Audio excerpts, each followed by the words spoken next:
안녕하세요. 다운별이에요. 요즘 경제에 관심 있는 분들이라면 11월 말부터 여기저기서 들려오는 단어 하나, 바로 IMA 계좌. 이거 뭐지? 하면서 귀가 쫑긋하셨죠? 오늘은 IMA 계좌가 뭔지, 어떤 장점과 단점이 있는지, 그리고 다운별은 어떻게 활용해 볼 계획인지 꼼꼼하게 정리해 드릴게요. 1. IMA 계좌란? 먼저 정의부터 볼게요. IMA는 인베스트먼트 매너지먼트 어카운트, 우리말로는 종합투자계좌예요. 이 계좌는 우리가 직접 매매하는 구조가 아니라 고객이 맡긴 돈을 증권사가 모아서 대신 운용합니다. 어디에 투자할까요? 회사채, 기업대출, 벤처기업, 인프라 등 기업 금융 중심으로 투자해요. 왜 만들었을까요? 정부는 증권사가 기업 금융 벤처 투자 같은 모험자본 공급 역할을 더 적극적으로 하길 원해요. 그래서 자금은 우리가 줄 테니 대신 기업에 투자해봐. 이런 구조를 만든 거죠. IMA를 운용할 수 있는 곳은 자기 자본 8조 원 이상의 대형 증권사만 가능합니다. 그래서 현재 한국투자증권, 미래에셋증권 두 곳만 가능해요. 2. IMA 계좌의 장점. 첫 번째, 원금 보장 약정. 증권사가 약속한 원금을 만기 때 지급하는 구조예요. 운용 손실이 나더라도 나는 원금만큼은 돌려받는다는 약속이 있다는 것. 두 번째, 예금보다 높은 수익 가능. 기업 금융 기반 투자라 은행 예금보다 수익률이 높을 수 있어요. 현재 논의되는 상품 기준 연 4%대 안정형, 연 6에서 8%대 중수익형, 이런 목표치가 언급되고 있어요. 아직 실제 출시된 상품은 없고 한국투자증권과 미래에셋이 1호 출시를 준비 중이에요. 세 번째, 다양한 자산의 분산 투자.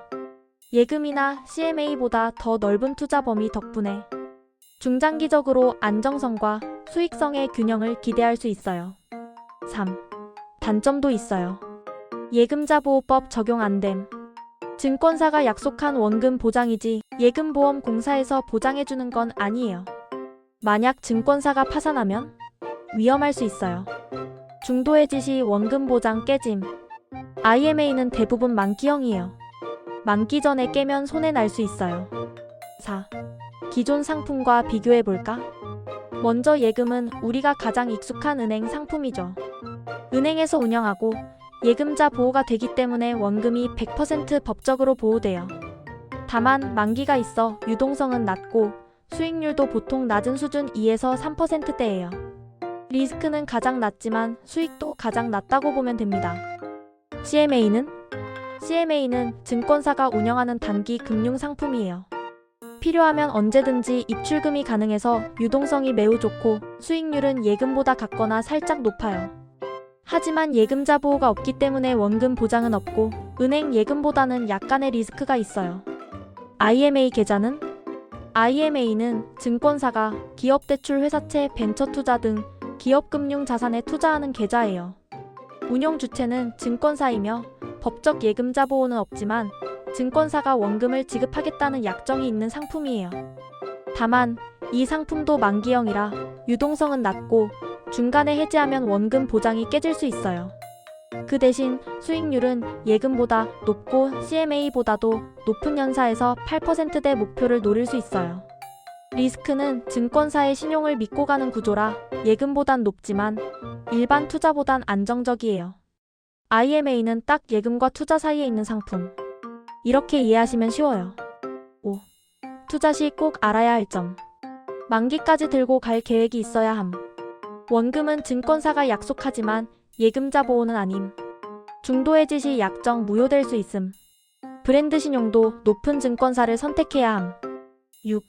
누구에게 유리할까? 예금은 너무 낮고 주식은 무섭고 중기 투자가 가능하고 원금은 꼭 지켜야 하는 분. 특히 목돈 굴리기에 좋아요. 그런데 여기서 중요한 포인트. 만 34세 이하라면 IMA보다 청년 도약 계좌가 훨씬 유리합니다. 7. 청년 도약 계좌 IMA 계좌 비교.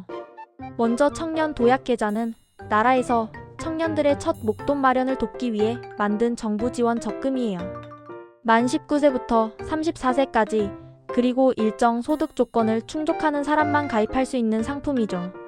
이 계좌의 가장 큰 특징은 은행이 주는 이자, 정부가 얹어주는 기여금, 비과세 혜택이 함께 들어간다는 점이에요. 그래서 실제 체감 수익률이 10%까지도 올라갈 수 있는 고수익 적금입니다. 게다가 예금자 보호가 적용되기 때문에 안정성은 거의 최고 수준이에요. 단 만기가 5년이라 비교적 길고 중간에 깨면 혜택이 많이 줄어들어요. 반면 IMA 계좌는 성격 자체가 다릅니다. 이건 저축이 아니라 증권사가 대신 운용해주는 투자형 계좌예요. 가입 대상 제한도 없고 청년이 아니어도 누구나 가능한 상품이죠. 수익 구조는 단순해요. 정부 혜택 같은 건 없고 증권사가 기업대출 회사채 벤처에 투자해서 얻는 운용수익이 그대로 반영됩니다. 수익률은 보통 연 4에서 8% 목표로 설정돼요. 안정성은 예금만큼은 아니지만 증권사가 원금을 약정해주는 구조라 투자 상품 치고는 꽤 안정적인 편이라고 볼 수 있어요. 다만 IMA도 만기형이라 25년 동안은 웬만하면 중도 해지를 하지 않는 게 중요해요. IMA 계좌 결론. 청년이라면 청년 도약 계좌가 훨씬 유리. 기여금 비과세 때문에 수익률이 훨씬 높아져요. 그런데 청년 도약 계좌는 12월 10일까지만 신규 가입 가능합니다. 청년 도약 계좌를 못 만든 사람들, 그리고 예금에 넣자니 수익률이 너무 낮고 주식을 하자니 손실 위험성이 무서운 사람들이 하면 너무 좋은 계좌네요. 8. 다운별은 이렇게 활용할게요. 저는 청년은 아니고요. 그리고 제 개인 자산은 평소에 주식 비중이 높아서 IMA만의 매력은 조금 덜했어요. 그런데 최근 친구들과 매달 여행 자금을 모으기로 했거든요. 제가 총무가 되었고요. 모임 통장이라 원금은 보장돼야 하고 예금보다는 조금 더 높은 수익을 원해요. 그래서 이거 IMA로 굴리면 괜찮겠다. 이런 생각이 들었어요. 게다가 한투와 미래에셋이 곧 1호 상품을 출시한다고 하니 더 눈여겨보고 있습니다. 마무리. 오늘 IMA 계좌에 대해 개념부터 장단점, 청년 도약 계좌 비교까지 한 번에 정리해봤는데요. 경제는 어렵지 않아요. 다운별과 함께 차근차근 알아가면 여러분의 자산도 훨씬 건강하게 자랄 거예요. 오늘 영상이 도움이 되셨다면 좋아요, 구독, 알림 설정 잊지 말아주세요.